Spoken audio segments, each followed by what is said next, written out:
What is the role of religion in our ever-changing world? From the News Channel 5 network, this is Issues of Faith.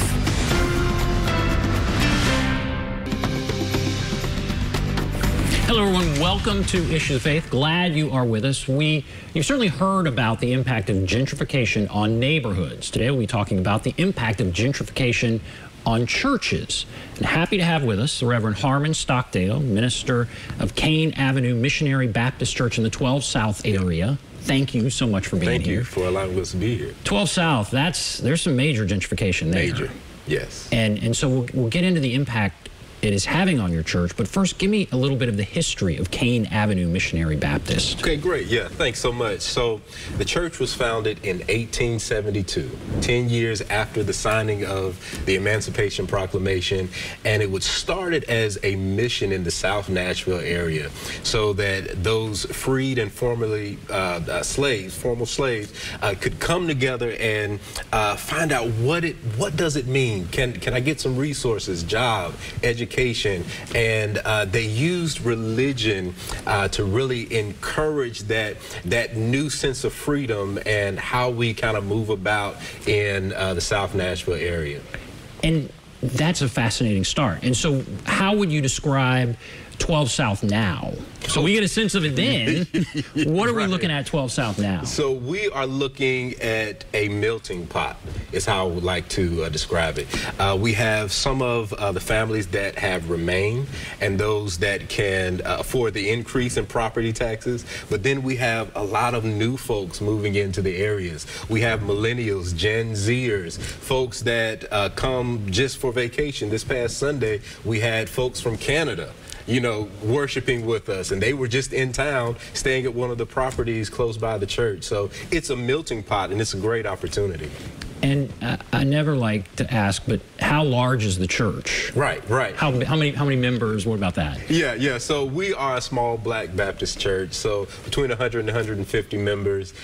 So yeah, we're by no means a mega church, but we are small in number, but having a great impact. There are churches in 12 South, Black churches, that are leaving. Are you thinking about leaving? No, we are not thinking about leaving. We are exploring ways to open up our ministry and have an even greater impact. So we are committed to the South Nashville area. How difficult is that? Things have changed so much. What are the challenges, I guess, gentrification is bringing? What are you facing? Yeah, so the message doesn't change.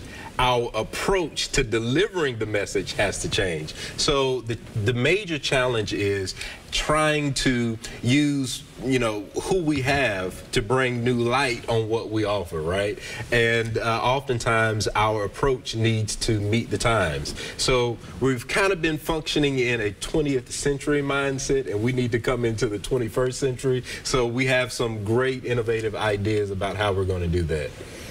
Are people coming up and asking to buy your building a lot? Yes. Calling, walking, mail, you name it. They would like to have that prime real estate area.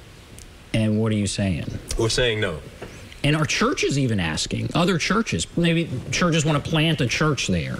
Are you seeing that? Yes, we are. We are seeing that churches would like to come in and partner with us and plant a church within Kayne Avenue.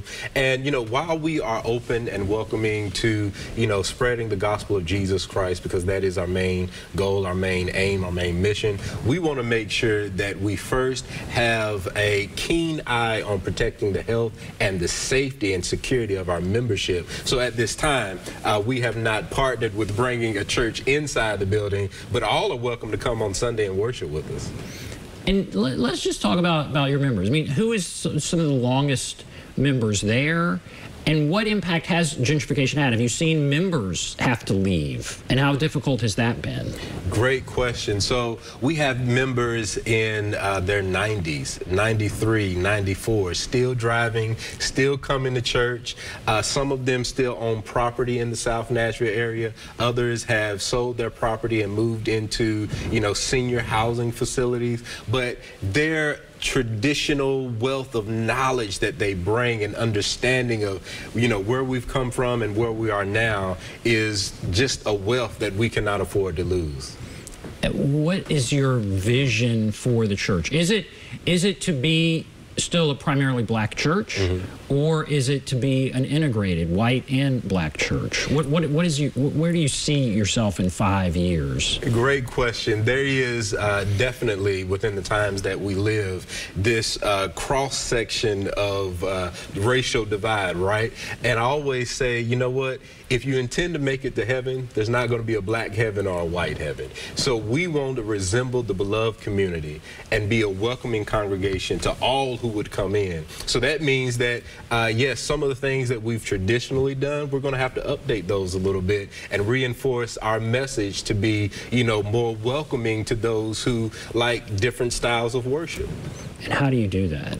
We do that by listening. We do that by giving a voice to those who traditionally have been silenced, letting everybody say, look, you have a seat at the table. Let's come together and make this a corporate experience, a community experience, whether that be, you know, having another service or doing something outside of a Sunday morning, but letting the community know that they can come to Kayne Avenue and they're welcome. Are you out knocking on doors in the community? Like, what about that? Are you inviting people in? Are people, do you think some of the people that are moving in, it's a dramatically different sort of situation. Very expensive, primarily white. Do they come naturally to your church, or do you feel like you need to reach out and invite them? Or do they even go to church as much as the people that moved away? You know, what about all of that? So, yeah, this new season that we're in is about strategic partnerships. So we want to partner with organizations not to recreate or reinvent the wheel, but partner with those organizations that have community outreach things going and make sure that we come alongside them and help to spread the message. One of the organizations that we're partnering with is Operation Stand Down. Before COVID, we were one of the emergency Second Harvest Food Bank locations. Because of COVID, we had to close that down. We're now going to partner with Operation Stand Down to be able to get volunteers to open that back up, to be able to minister to non-veterans as well as continue our ministry effort to veterans. So it's about partnership. About partnership with veterans, helping in that community. What does that community need from a church now, 12 South? What does it need from a church, in your opinion? Yeah. It needs our presence more than ever.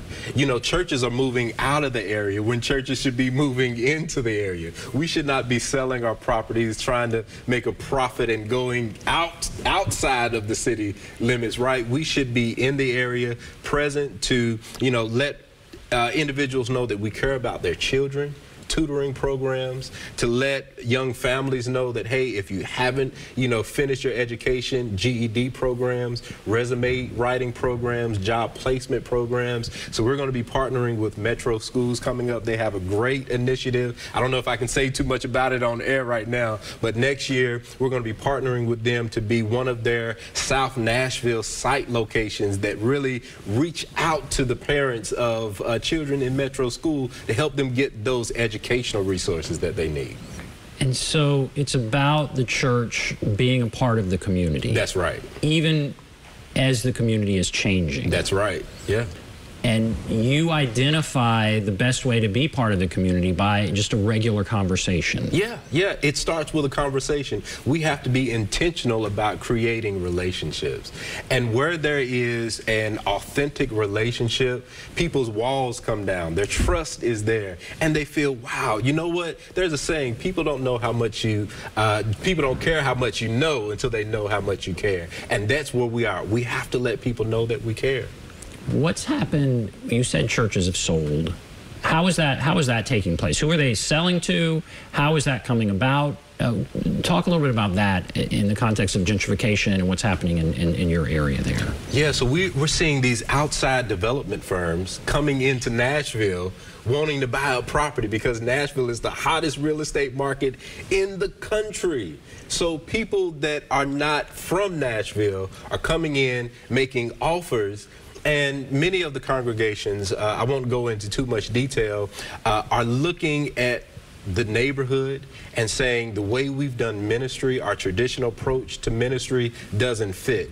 Instead of taking the approach that Kayne Avenue is doing, okay, so our traditional approach is not working, but how can we retool that approach to make it fit within our current new context? So churches are selling, moving further out, West Nashville, out to Old Hickory, moving out to, other places, because now their membership may live out there and their membership may not be inside. But what I'm finding with a congregation, people will sacrifice for what they believe in. So many of our residents are still driving in because they want to be in South Nashville having an impact. So does that mean many of the people that go to your church, have they sold their homes, but they still are driving in? Or are they holding on? Are they also getting knocked on their door all the time saying, sell, sell, sell, and they're saying, no, no, no? Yeah, what about the people, that are there? That's a great question. Kayne Avenue has been blessed because even before gentrification really hit us heavy, our congregation was kind of spread out anyway. So many of those who are still in the South Nashville area are holding on to their homes. We've done education classes about, taxes and things like that, how to get your house in order. Amen. So we've done that so our members can stay in their houses, but then those who live outside are still driving in because Kayne Avenue is home. And some churches have decided, okay, we're gonna kind of follow where our traditional membership is gone. Mm-hmm. But you're saying you're gonna plant your flag right there. You've been there a long time, right? And you're gonna evolve. Yes. And you may be a different looking church in some way in 10 years. That's right. That's right. But that's okay. But that's okay. Again, the message does not change. Our approach has to evolve, but the message is still the same. All right, we're going to take a break. We'll come back, continue our discussion, gentrification, the impact on churches here in Nashville. Take a break, be back right after this.